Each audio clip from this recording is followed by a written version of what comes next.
ఇవాళ మనం తెలుసుకునే టాపిక్ హైపర్‌టెన్షన్ గురించి, బీపీ గురించి. మనకి హైపర్‌టెన్షన్ అంటే ఏంటంటే రక్తపోటు అనమాట. నార్మల్ వాల్యూ వచ్చేసరికి 120/80 ఉంటుంది. మెయిన్‌గా ఇది ఎఫెక్ట్ అయ్యే ఏజ్ గ్రూప్ వచ్చేసరికి అబోవ్ 50 ఇయర్స్ అనమాట.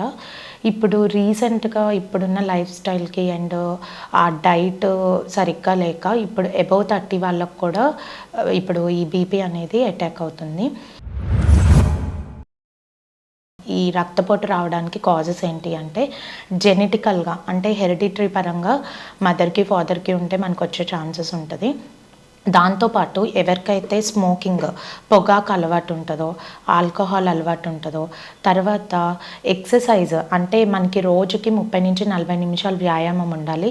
అలా లేకుండా సెడెంటరీ లైఫ్ స్టైల్ అలవాటు పడిన వాళ్ళకి వచ్చే ఛాన్సెస్ ఉంటది. దాంతోపాటు మనకి స్ట్రెస్ ఎక్కువగా ఉంటది కొంతమందికి. ఇప్పుడున్న ప్రెజెంట్ సిట్యుయేషన్‌లో స్ట్రెస్‌తో అందరూ బాధపడుతున్నారు. ఆ స్ట్రెస్ వల్ల కూడా హైపర్‌టెన్షన్ వచ్చే ఛాన్సెస్ ఉంటది. నెక్స్ట్ థైరాయిడ్ ప్రాబ్లమ్ ఉన్న వాళ్ళకి కూడా హైపర్‌టెన్షన్ వచ్చే ఛాన్సెస్ ఉంటది. అండ్ డైట్ అనేది ఎవరైతే సరిగ్గా ఫాలో అవ్వరో, అంటే ఎక్కువగా out side food, fried foods తీసుకునే వాళ్ళల్లో, ఎక్కువ సాల్ట్, ఉప్పు ఎక్కువ తినేవాళ్ళు, ఈ పచ్చళ్ళు ఎక్కువ తినే వాళ్ళల్లో మనకి హైపర్‌టెన్షన్ వచ్చే ఛాన్సెస్ ఉంటాయి. నెక్స్ట్ వచ్చేసరికి సింప్టమ్స్, లక్షణాలు ఎలా ఉంటాయి బీపీ వస్తే అంటే, ఫస్ట్ వాళ్ళల్లో తలనొప్పి అనేది ఉంటుంది. తలనొప్పితో పాటు మెడజీవుల నొప్పులు ఉన్నాయని చెప్తారు. నెక్స్ట్ వచ్చేసరికి వాళ్ళకి కొంచెం చెస్ట్ పెయిన్ వచ్చే ఛాన్సెస్ ఉంటుంది. నెక్స్ట్ కళ్ళు కొంచెం బయర్లు గమ్ముతున్నాయని చెప్తారు. అండ్ మరీ బీపీ ఎక్కువ ఉన్న వాళ్ళల్లో ముక్కులో నుంచి బ్లీడింగ్ కూడా అవుతుంది, నోస్ బ్లీడింగ్ అవుతుంది. చెవుల్లో నుంచి గొయ్యమని సౌండ్ రావడం, తర్వాత వచ్చేసరికి చాలా ఆందోళనగా ఉండడం, కన్ఫ్యూజన్గా ఉండడం, నెక్స్ట్ గుండె దడగా అనిపిస్తూ ఉంటుంది. మామూలుగా అయితే 70-100 సార్లు కొట్టుకోవాల్సిన గుండె కొంచెం ఎక్కువగా కొట్టుకోవడం వల్ల కొంచెం గుండె దడగా ఉందని కూడా చెప్తారు. ఇలాంటి లక్షణాలు ఉంటే కనుక ఇమీడియట్గా హాస్పిటల్కి వెళ్ళి చూపించుకోవాలి. ఇవి సింప్టమ్స్. మనకి మెయిన్‌గా ఈ చలికాలంలో ఎక్కువగా స్ట్రోక్స్ వచ్చి చనిపోతున్నారని వింటున్నాం. ఇలా అవ్వకుండా చూడాలంటే మనం ఫస్ట్ బీపీ కంట్రోల్‌లో ఉంచుకోవాలండి. చలికి రక్తనాళాలు ముడుచుకోవడం వల్ల ఎక్కువ ప్రెషర్‌తో బ్లడ్ ఫ్లో అయ్యి బీపీ అనేది రైజ్ అవుతుంది. సో చాలామంది మనకి ఓపిక వచ్చే వాళ్ళు కూడా చేస్తున్న మిస్టేక్ ఏంటంటే మార్నింగ్ ఎర్లీగా బ్రేక్‌ఫాస్ట్ చేసుకొని 8 మనం బీపీ టాబ్లెట్ అనేది వేసుకోవాలి. చాలామంది లేట్‌గా వేసుకోవడం, ఒకరోజు స్కిప్ చేయటం, అంటే ఇవాళ కాదులే, ఇవాళ తలనొప్పి లేదు కదా, లేకపోతే ఇవాళ కాదు రేపు వేసుకుందామని వాళ్ళ సొంతగా నిర్ణయాలు తీసుకొని అలా చేస్తున్నారు. అలా అయితే పొరపాటున కూడా చేయొద్దండి. ఎందుకంటే హై బీపీ ఉన్నప్పుడు మీరు అనుకోవచ్చు మనకి తలనొప్పి ఇలాంటి లక్షణాలు, కొంతమందికి లక్షణాలు ఉండవు. అది చాలా సైలెంట్‌గా మనకి సింప్టమ్స్ కూడా తెలియదనమాట. సడన్‌గా 200 అలా వెళ్ళినప్పుడు ఈ స్ట్రోక్స్, పక్షవాతాలు గానీ, గుండెపోటు వచ్చే ఛాన్సెస్ ఉంటది.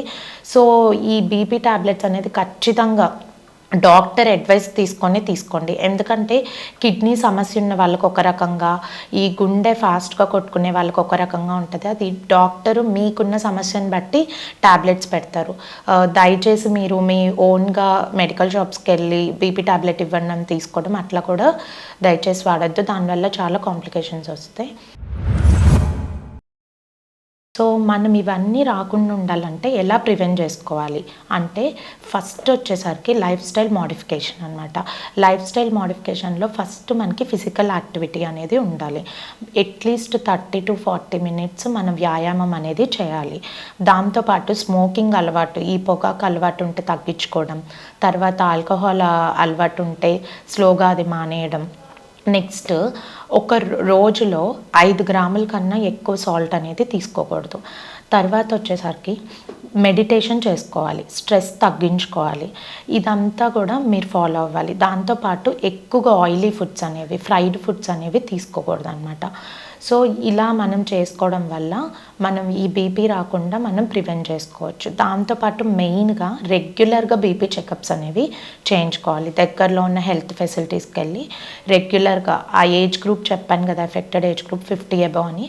సో వాళ్ళందరూ కంపల్సరీగా ఏజింగ్ వల్ల కూడా ఈ బీపీ వచ్చే ఛాన్సెస్ ఉంటుంది కాబట్టి రెగ్యులర్ బీపీ చెకప్స్ అనేవి చేయించుకోవాలి. నెక్స్ట్ మనం డైట్ అనేది ఎట్లా తీసుకోవాలంటే ఎక్కువగా ఏమేమి ఇంక్లూడ్ చేసుకోవాలి మన డైట్లో అంటే ఎక్కువగా వెజిటబుల్స్, కూరగాయలు, పండ్లు, తర్వాత డైరీ ప్రొడక్ట్స్ ఎక్కువ తీసుకోకూడదు అనమాట. పాలకు సంబంధించిన పదార్థాలు ఎక్కువగా ఫ్యాట్ అంటే మీగడ, తర్వాత నెయ్యి అలాంటివి తగ్గించుకోవాలి. ఈ నాన్ వెజ్లో కూడా ఫిష్ అయితే మంచిది. అదే రెడ్ మీట్ మటన్ అంటాం కదా, అది అనేది మన కి మంచిది కాదు. దానివల్ల మనకి ఈ హార్ట్కి రిలేటెడ్ డిసీజెస్ కూడా వచ్చే ఛాన్సెస్ ఉంటాయి. తర్వాత ట్రాన్స్ ఫ్యాట్స్ అని ఉంటాయి అన్నమాట. ట్రాన్స్ ఫ్యాట్స్ అంటే మనం ఇప్పుడు మీరు ఏదైనా ఆయిల్ ప్యాకెట్ కొనుక్కునేటప్పుడు దాని వెనకాల చూడండి, ఆ ట్రాన్స్ ఫ్యాట్స్ కనుక ఎక్కువగా ఉంటే కనుక అది తీసుకోకూడదు. ఏదైనా సరే, ఆయిల్ అనే కాదు, ఏ ఫుడ్ అయినా. ఆ ట్రాన్స్ ఫ్యాట్ ఎక్కువగా దేనిలో ఉంటుందంటే ఈ బాగా చిప్స్, ఎక్కువ ఆయిల్ ఫ్రై అయిన వాటిల్లో, తర్వాత మటన్లో, నెక్స్ట్ వచ్చేసరికి సాల్టెడ్ చిప్స్, ఇట్లాంటి వాటిల్లో మనం ఎక్కువగా ట్రాన్స్ ఫ్యాట్స్ ఉంటాయి కాబట్టి మనం అవనేది అవాయిడ్ చేసుకోవాలి. దానివల్ల ఈ హైపర్ టెన్షన్ అనేది రాకుండా చూసుకోవచ్చు. మనకి బీపీ ఉన్న వాళ్ళకైతే ఒకటి ఏంటంటే ఒక రోజుకి 4 నుంచి 5 చిటికెళ్ళ ఉప్పు మాత్రమే తీసుకోవాలన్నమాట. అంతకన్నా ఎక్కువ తీసుకోకూడదు. ఎందుకంటే ఉప్పులో సోడియం ఉంటుంది. దానివల్ల బీపీ అనేది పెరిగే ఛాన్సెస్ ఉంటాయి.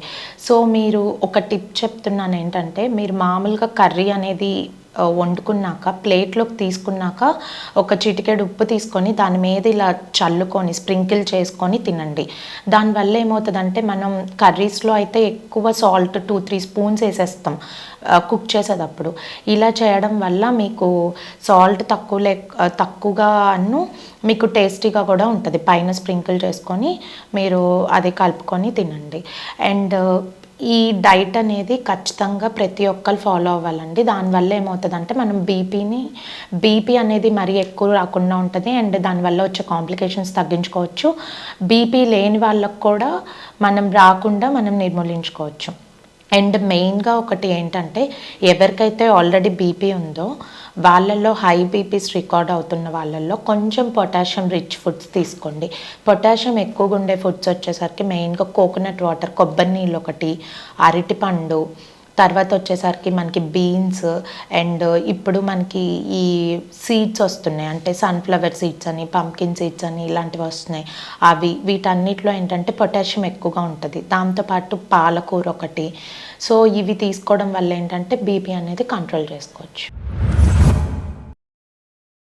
ఇప్పుడు మీకు ఈ పైన చెప్పిన లక్షణాలు ఎవరికైతే ఉన్నాయో అలా ఉన్నప్పుడు మీరు బేసిక్గా ఎలాంటి టెస్టులు చేయించుకోవాలి? రెగ్యులర్గా ఫస్ట్ వచ్చేసరికి బీపీ చెక్ చేయించుకోవాలి. దాని తర్వాత దగ్గరలో ఉన్న హెల్త్ ఫెసిలిటీస్కి వచ్చి యూరిన్ టెస్ట్ ఒకటి చేయించుకోవాలి. ప్రోటీన్స్ ఏమన్నా పోతున్నాయేమో చూసుకోవాలి. దాంతోపాటు లిపిడ్ ప్రొఫైల్ అంటే కొలెస్ట్రాల్ పరీక్ష అంటారు, ఫాస్టింగ్లో వచ్చి లిపిడ్ ప్రొఫైల్ చేయించుకోవాలి. కిడ్నీ పరీక్ష ఒకటి ఉంటుంది, ఆర్ఎఫ్టీ అంటారు, అదొకటి చేయించుకోవాలి. తర్వాత ఈసీజీ ఒకటి చేయించుకోవాలి, 2D ఈకో ఒకటి చేయించుకోవాలి. ఎలక్ట్రోలైట్స్ ఉంటాయి, అంటే సోడియం లెవెల్స్ ఎలా ఉన్నాయి, పొటాషియం లెవెల్స్ ఎలా ఉన్నాయి అనేది ఉంటుంది అన్నమాట. ఈ బేసిక్ ఇన్వెస్టిగేషన్స్ చేయించుకోవడం వల్ల మీకు ముందుగా వచ్చే ప్రమాదాలని మనం గుర్తుంచుకొని మనం ఈ కాంప్లికేషన్స్ చెప్పాను కదా, స్ట్రోక్స్, గుండెపోటు, ఈ పక్షవాతం రాకుండా మనం చేసుకోవచ్చు అన్నమాట. ఈ బీపీ వచ్చినప్పుడు మనం వెంటనే హాస్పిటల్కి వెళ్ళి చూపించుకొని ట్రీట్ చేసుకోకపోతే ఎలాంటి కాంప్లికేషన్స్ వచ్చే ఛాన్సెస్ ఉంటుందంటే, బ్రెయిన్ స్ట్రోక్ రావచ్చు, అంటే మనకి పక్షవాతాలు అంటారు కదా, అది వచ్చే ఛాన్సెస్ ఉంటుంది. దాంతోపాటు గుండెపోటు రావచ్చు, అండ్ కిడ్నీలు అనేవి ఫెయిల్యూర్ అవ్వచ్చు, కిడ్నీ డిసీజ్ వస్తుంది. దాంతోపాటు విజన్ లాస్, అంటే ఆ ప్రెషర్కి రక్తనాళాలు అనేవి చిట్లడం వల్ల మనకి రెటీనా దెబ్బతిని కంటి చూపు కూడా ఇది అయ్యే ఛాన్సెస్ ఉంటాయి. సో ఇవన్నీ కాంప్లికేషన్స్ అన్నమాట.